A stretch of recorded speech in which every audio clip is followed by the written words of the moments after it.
زمانہ قدیم کی بات ہے جب دنیا پر بادشاہتوں کا دور دورہ تھا۔ محلوں کی چمک دمک آنکھوں کو خیرہ کر دیتی تھی اور رایا بادشاہ کے ایک اشارے پر اپنی جان قربان کرنے کو تیار ہو رہتی تھی۔ انہی دنوں میں ایک بادشاہ رہتا تھا، شہاب الدین۔ وہ اپنی طاقت، دولت اور جنگ فتوحات پر ناز کرتا تھا۔ اس کے محل کے دروازے سونے کے، ستون چاندی کے اور دیواریں جواہرات سے سجی تھیں، مگر اس کے دل کے دروازے ظلم کی زنجیروں میں جکڑے ہوئے تھے۔ شہاب الدین ایک ایسا ظالم حکمران تھا جو انسانوں کو اپنے غلام سمجھتا تھا۔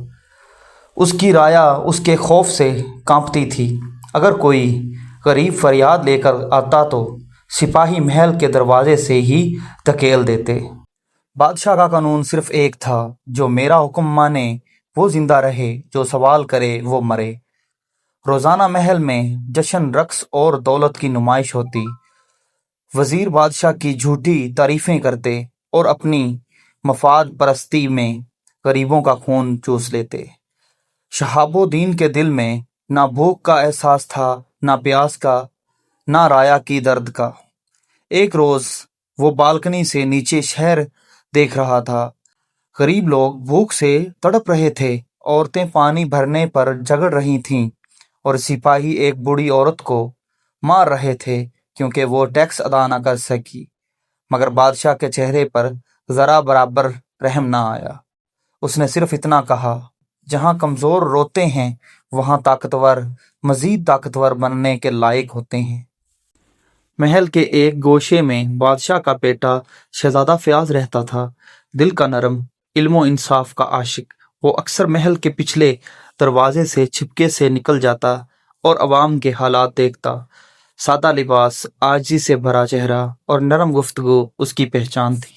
ایک دن بازار میں اس نے دیکھا کہ سپاہی ایک بوڑھے مزدور کو مار رہے ہیں۔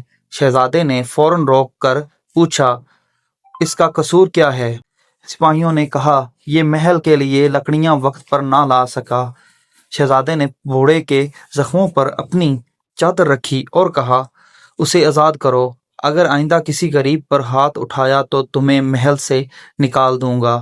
وہ رات محل لوٹا تو دل میں طوفان برپا تھا۔ اسے احساس ہوا کہ اس کا باپ، جو دنیا کا سب سے طاقتور شخص سمجھا جاتا ہے، در حقیقت ظلم کے نشے میں اندھا ہو چکا ہے۔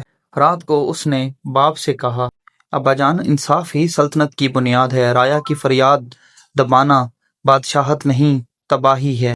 شہاب الدین ہنس پڑا، بیٹا تم ابھی بچے ہو۔ رایا اگر دباؤ میں رہے تو سلطنت مضبوط رہتی ہے۔ رحم کمزوری ہے، بادشاہی نہیں۔ شہزادہ خاموش رہا، مگر دل میں چبھن چھوڑ گیا۔ اس نے سوچا، اگر رحم گناہ ہے تو شاید وقت ہی اس کو آئینہ دکھائے گا۔ شہاب الدین کا ظلم بڑھ گیا۔ نئے ٹیکس لگے، کسانوں کی فصلوں کا آدھا حصہ چھین لیا گیا۔ جو ادا نہ کر سکے اسے قید کر دیا جاتا۔ شہر میں بھوک، خوف اور خاموشی پھیل گئی۔ لیکن شہزادہ فیاض خفیہ طور پر غریبوں کی مدد کرنے لگا۔ راتوں کو بھیس بدل کر نکلتا، کبھی فقیر، کبھی مسافر بن کر ضرورت مندوں میں سونا بانٹتا، بیماروں کا علاج کراتا۔ لوگ کہتے، کاش بادشاہ بھی ایسا رحم دل ہوتا۔ ایک رات سپاہیوں نے ایک نان بائی کو مارا کیونکہ وہ روٹیاں دیر سے پہنچا سکی۔ شہزادے نے اسے بچایا، مرہم لگایا اور کہا، سچائی دیر سے جیتتی ہے مگر ضرور جیتتی ہے۔ نان بائی نے دعا دی، خدا کرے تمہارے دل کی یہ روشنی کبھی نہ بجھے۔ جلد ہی شہر میں افواہ پھیل گئی کہ ایک نقاب پوش نیک شخص راتوں کو لوگوں کی مدد کرتا ہے۔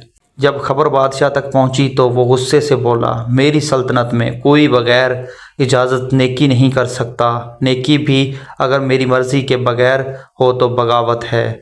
اس نے حکم دیا، اس نقاب پوش کا سر محل کے دروازے پر ٹانگ دیا جائے۔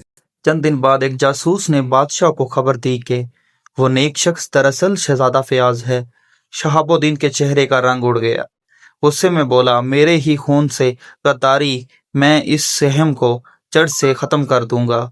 مگر جب سپاہی شہزادے کے کمرے میں پہنچے تو وہ وہاں نہ تھا۔ وہ راتوں رات حضرت عبد المنان کے پاس جا چکا تھا۔ ایک نیک و دانا بزرگ۔ حضرت نے کہا، بیٹا ظلم دیر تک نہیں چلتا، جو دل رحم سے خالی ہو اس کے بادشاہت مٹی سے زیادہ نہیں۔ صبر کرو، وقت آنے دو، ایک سچا دل ہزاروں دلوں کو جگا دیتا ہے۔ چند دن بعد بادشاہ نے نیا ٹیکس لگایا، عوام چیخنے لگی، عورتوں نے بددعائیں دیں۔ ایک اندھی بڑھیا محل کے دروازے پر آ کر بولی، اے ظالم بادشاہ، تو نے میرا بیٹا بھوکا مار دیا، خدا تجھے بھی چین نہ دے۔ اس رات بادشاہ نے خواب دیکھا، زمین تیز ہوا سے لرز رہی تھی، تخت کے نیچے سے آگ نکل رہی تھی اور آسمان سے آواز آئی، شہاب الدین تیرا تخت ظلم پر قائم تھا، اب انصاف اسے دفن کرے گا۔ صبح وہ کانپتا ہوا اٹھا، مگر پھر بھی غرور نے آنکھوں پر پردہ ڈال رکھا تھا۔ اس نے حکم دیا، شہزادہ فیاض کو گرفتار کرو، خواہ جہاں بھی ہو۔ اب شہر کے لوگ جاگ چکے تھے۔ شہزادہ فیاض مدرسے میں بچوں کو پڑھا رہا تھا، غریبوں کے لیے پناہ گاہیں بنا رہا تھا۔ رایا میں بغاوت کی لہر دوڑ گئی، لوگ نعرے لگانے لگے، ہمیں انصاف چاہیے، ہمیں فیاض چاہیے۔ جب بادشاہ نے شور سنا تو گھبرا گیا، سپاہیوں سے بولا، سب کو گرفتار کرو، مگر سپاہی خاموش رہے۔ ایک سپاہی بولا، جہاں پناہ، اب ہم آپ کے نہیں، انصاف کے وفادار ہیں۔ بادشاہ کے قدم ڈگمگانے لگے۔ اچانک محل کے دروازے کھلے اور شہزادہ فیاض سفید لباس میں ننگے پاؤں لوگوں کے درمیان آیا۔ اس نے نرمی سے کہا، ابا جان، میں لڑنے نہیں آیا، یہ لوگ آپ کے خلاف نہیں، آپ کے ظلم کے خلاف کھڑے ہیں۔ اب فیصلہ قدرت کے ہاتھ میں ہے۔ بادل چھا گئے، بجلی چمکی، زمین لرز اٹھی، محل کے ستون ٹوٹ گئے، تخت زمین میں دھنس گیا۔ شہاب الدین چیخا، مگر اس کے پاؤں کے نیچے فرش ٹوٹ گیا۔ چند لمحوں میں تخت ملبے میں دفن ہو چکا تھا۔